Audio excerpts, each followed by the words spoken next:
डोकं सुन्न होतंय. पुण्यामध्ये सख्या आजोबा आपल्या नातीवरच अत्याचाराचा प्रयत्न करणं, काय म्हणावं याला, हे सामाजिक अधपतनाचं लक्षण आहे.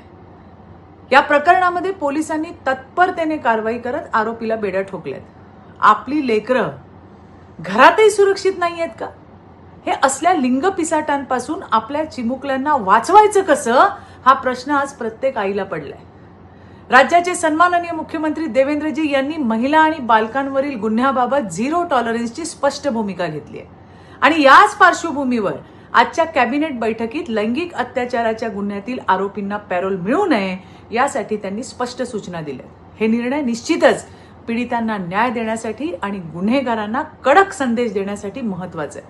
मी आज कळकळीची विनंती करते प्रत्येक आईला, अगं कोणावरच विश्वास ठेवू नका.